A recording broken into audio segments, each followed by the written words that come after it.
Assalamualaikum warahmatullahi wabarakatuh. Selamat malam Ibu Titis. Kami dari kelompok 2 izin mempresentasikan materi kami, yakni mengenai desain tata letak, yang mana di sini kami akan menjelaskan mengenai tata letak Indomaret. Next.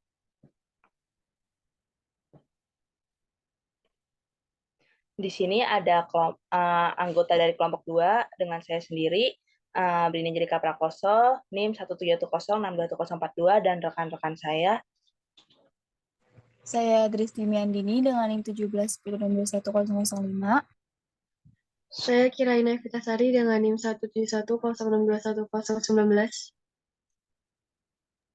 Saya Mesya Rosade dengan NIM 17106211055. Saya Muhammad Zaidun Hussein dengan NIM 1710621105. Saya Rizka Septiani dengan NIM 171016.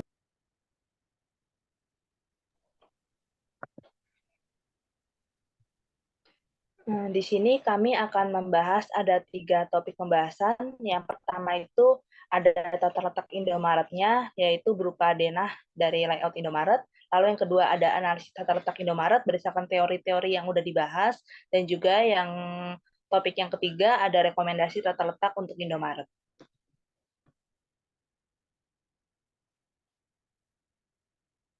Oke, jadi ini adalah Indomaret yang kami kunjungi, ada di Jalan Rawamangun Muka Selatan nomor 23, RT 9 RW 11, Rawamangun, Kecamatan Pulau Gadung, Kota Jakarta Timur, daerah Ibu Kota Jakarta, dengan kode pos 13220.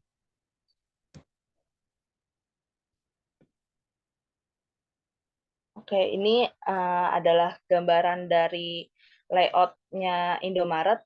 Jadi yang pertama itu sama yang nomor 3 itu ada aqua, masing-masing ada di depan kaca, terus ada juga nomor 2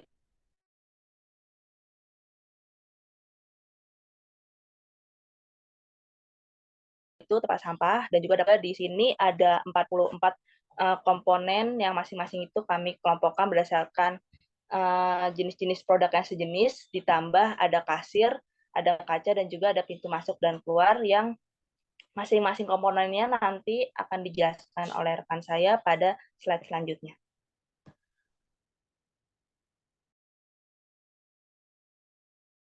Oke, sebelum memulai analisis tata letak Indomaret yang kita kunjungi, sebelumnya kita kenal dulu sama Indomaret. Nah, Indomaret ini itu sudah pasti udah banyak tahu kan, Indomaret ini adalah minimarket yang menyediakan kebutuhan pokok dan sehari-hari.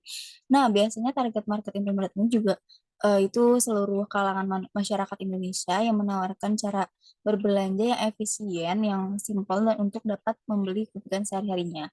Boleh di next? Oke, di sini terdapat foto dokumentasi jambal display yang di Indomaret yang kami kunjungi. Di sini bisa terlihat tata letaknya di ruang terbuka. Boleh di next?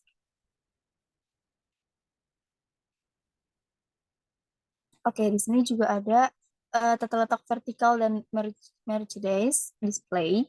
Di sebelah kiri ini ada merupakan yang produk-produk sampo itu merupakan tata letak vertikal, dan sebelah kiri ini yang produk roti dan setelah itu merupakan merchandise display. Boleh di next? Oke, untuk vertical display itu merupakan pemajangan barang dagangan secara vertikal ke atas. Jenis display ini dapat dilakukan dengan roof gondola atau wall island. Nah, aturan display ini yaitu barang yang disusun merupakan satu produk yang sama, namun dengan ukuran kemasan yang berbeda. Nah, untuk produk dengan kemasan dan kuantitas besar itu biasanya diletakkan di shelving paling bawah, dan untuk produk yang kuantitasnya kemasannya kecil itu diletakkan di paling atas. Nah,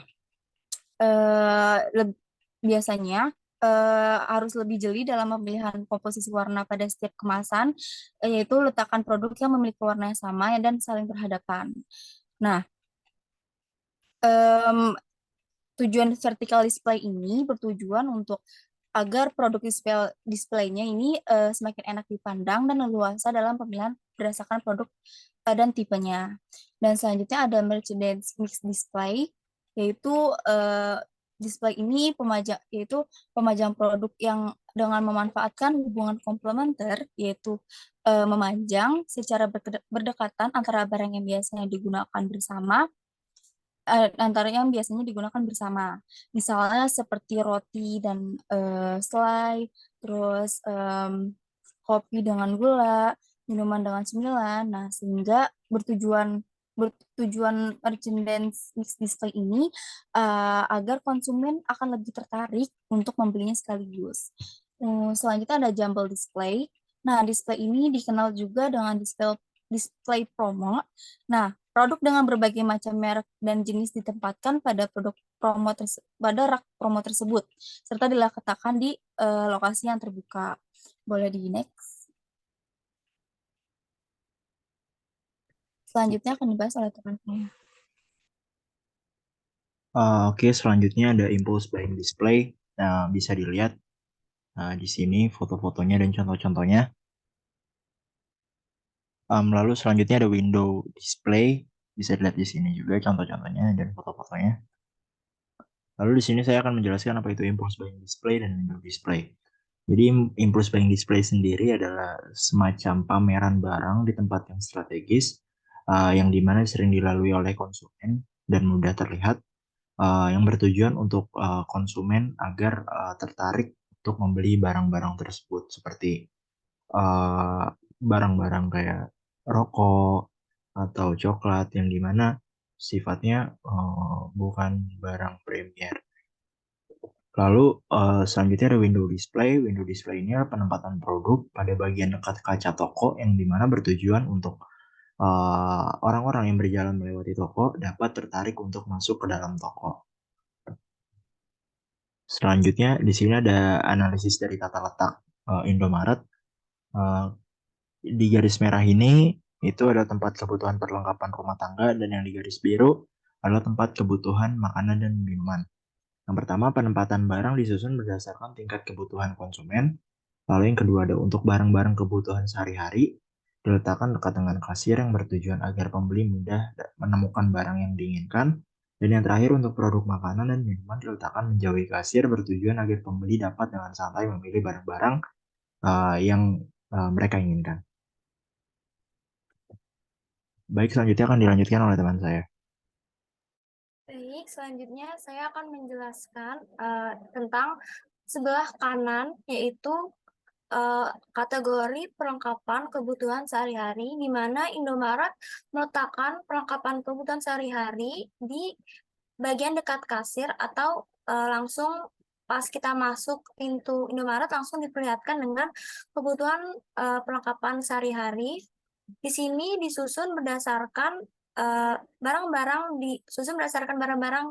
per kategori dan komplementer, di mana di sini merupakan barang-barang yang pertama itu kategori kebutuhan badan seperti seperti kebutuhan buat badan, wajah dan juga rambut. Di sini ada gambar dari sampo, sabun, dan juga sikat gigi yang didekatkan dengan odol, dan juga ada face wash yang didekatkan dengan body lotion dan juga skincare lainnya.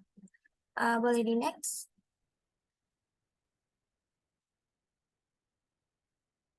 Nah, selanjutnya sini juga ada kebutuhan lainnya, yaitu ada yang pertama ada baygon yang diletakkan, ada beberapa jenis baygon mulai dari baygon semprot, baygon bakar, dan juga ada beberapa peralatan dari kebutuhan peralatan dapur yang dikelompokkan secara berkelompok, yaitu ada selang gas, ada gas dapur, dan juga di sini ada yang diurutkan secara berkelompok, yaitu bagian susu, untuk anak dan bayi yang disusun berdasarkan ukurannya, mulai dari besar hingga yang kecil dari kanan ke kiri, dan juga barang-barang komplementer seperti tisu, pembalut, dan juga sabun cuci dan juga sabun cuci baju dan juga sabun untuk mencuci piring. Boleh di next?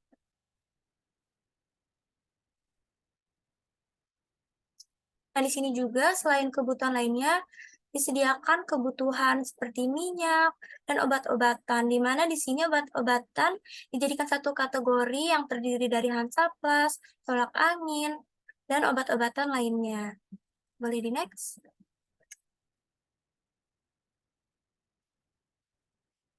Nah, untuk secara lebih detailnya, di sini ada denah dari tempat kebutuhan perlengkapan rumah tangga atau yang di sebelah kanan yang dekat dengan kasir. Yang pertama di sini ada pada rak nomor 7, merupakan barang-barang impulsif yang sengaja diletakkan dekat dengan kasir karena ini itu paling sering dilihat oleh pelanggan. Nah, ini merupakan salah satu kategori impulsif buying display. Kemudian di sini ada rak nomor 8 dan 9 yang merupakan barang-barang pembersih dan pewangi. Dan pada rak sebelahnya ada rak nomor 10 yang terdapat barang-barang peralatan dapur yang dikategorikan secara berkelompok agar pelanggan mudah mencari kebutuhannya. Dan ini disusun berdasarkan vertical display. Nah, kemudian di sebelahnya lagi ada nomor 11 atau paling ujung itu merupakan ATM, di mana kenapa ditaruh di sudut toko. Hal ini bertujuan agar pelanggan yang menggunakan ATM tidak terganggu dengan pelanggan yang lain yang sedang berbelanja. Kemudian di rak nomor rak 12, 13, dan 14 merupakan barang-barang kategori kebutuhan bayi dan anak, di mana di sini rak disusun berdasarkan barang-barang komplementer. Kemudian di sini ada display nomor 17, itu merupakan barang-barang display makanan promo edisi puasa. Dan di sini tuh barang-barang disusun tanpa rak, di mana barang-barang disusun di atas kadur. Di sini merupakan termasuk jump play display atau barang-barang promo. Di sini diletakkan di tempat yang strategis dekat dengan kasir dan juga tempat yang luas. Kemudian selanjutnya pada area rak 18, 19, dan 20 dan 21 merupakan lorong dengan rak kategori kebutuhan perawatan tubuh dan berbagai jenis sabun, di mana rak-rak ini disusun dengan konsep merchandise mix display atau rak-rak disusun berdasarkan barang-barang komplementer seperti sabun dengan sampo, odol dengan sikat gigi, dan vitamin rambut dengan sampo. Dan kemudian di sini ada rak 22, 24, 25, 26 merupakan area lorong untuk kategori perawatan tubuh dan rambut. Di sini sama seperti rak lorong sebelumnya, di mana mereka saling berhadapan antara kanan dan kiri, jadi barang-barang disebar di antara kanan dan kiri. Kemudian ada rak 23 dan 26 merupakan barang-barang yang dikonsumsi, yaitu terdapat minyak goreng dan juga makanan ringan, di mana ini sudah masuk ke daerah makanan dan minuman. Boleh di next? Selanjutnya kita masuk ke daerah denah dari kasir, di mana daerah kasir itu terdapat dua area. Yang pertama ada di area depan kasir dan area belakang kasir, yang mana barang-barang di daerah kasir merupakan barang-barang yang impulsif yang sengaja diletakkan di daerah kasir karena kasir ini merupakan daerah yang strategis dan daerah yang paling sering dilihat oleh pelanggan. Jadi yang awalnya ketika pelanggan tidak niat untuk membeli barang tersebut dan kemudian dipaparkan dengan barang-barang impulsif seperti rokok, make up, coklat, permen, dan barang promo, sehingga konsumen menjadi tertarik untuk membelinya, padahal barang tersebut merupakan barang yang tidak direncanakan untuk dibelinya sebelumnya. Boleh di next? Nah, selanjutnya akan dijelaskan oleh teman saya. Sebelumnya mohon maaf apabila saya belum bisa on cam dikarenakan sinyalnya yang kurang bagus di tempat saya. Nah, pada gambar ini menunjukkan bagaimana produk diletakkan secara vertikal, yaitu secara vertikal serta menggunakan teknik merchandise mix display, yang mana produk komplementernya diletakkan secara berdampingan, seperti yaitu ada roti dengan selai. Selanjutnya, next.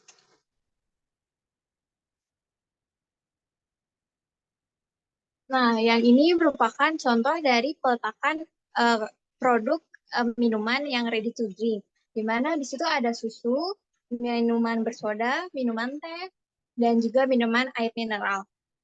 Seperti yang tadi, peletakan dari produk ini diletakkan secara vertikal dan juga secara komplementer. Next.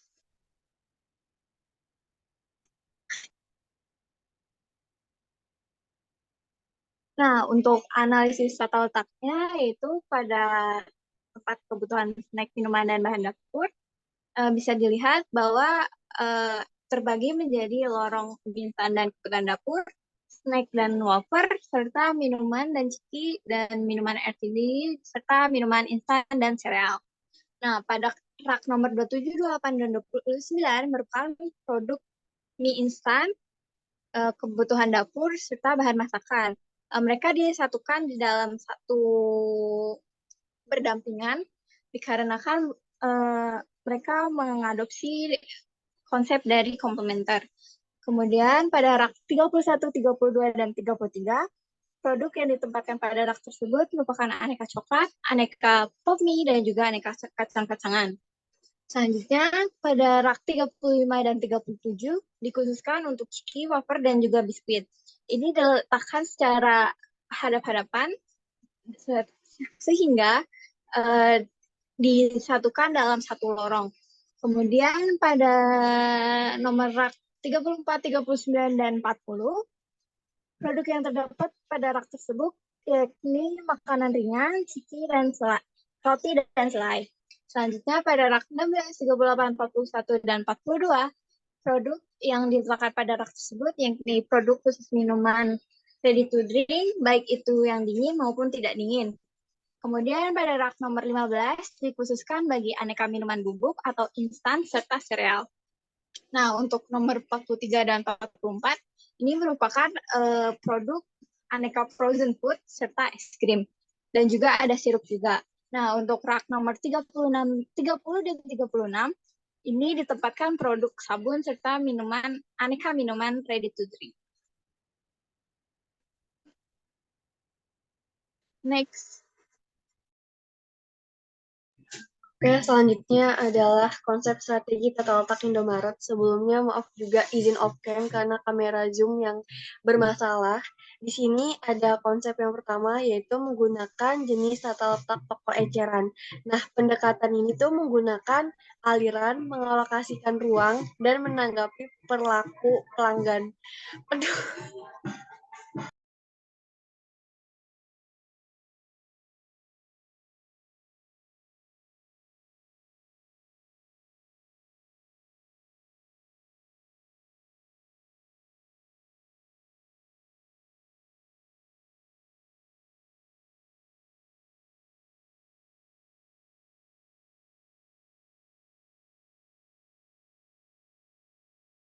Oke, izin melanjutkan.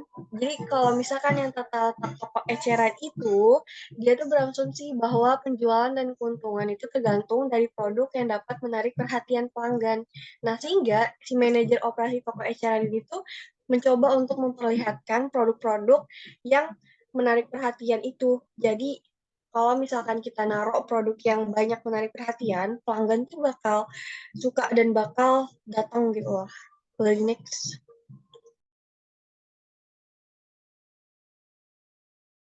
Nah, selain itu, kita juga memberikan rekomendasi untuk Indomaret, yang dimana tadi udah dijelasin sama Zaidan, itu display Windows, dan di sini tuh ada kardus si Aqua sama Le Mineral.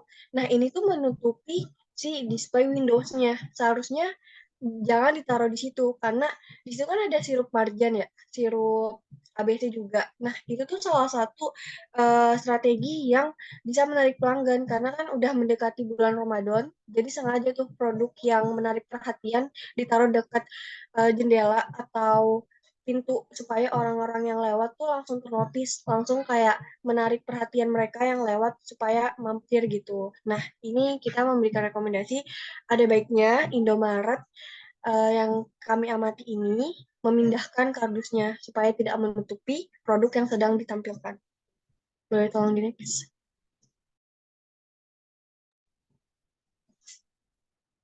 Kemudian kesimpulannya adalah keputusan penting yang mempengaruhi efisiensi jangka panjang dari operasi itu adalah tata letak.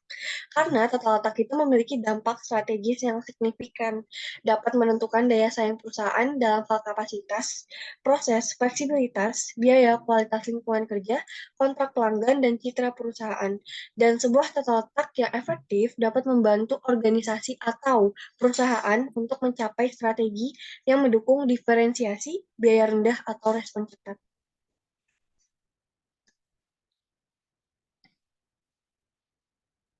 Oke, mungkin segitu saja dari kelompok kami. Apabila ada salah dalam penulisan kata dan apabila ada salah dalam pengucapan kata, mohon dimaafkan. Kurang lebihnya wassalamualaikum warahmatullahi wabarakatuh.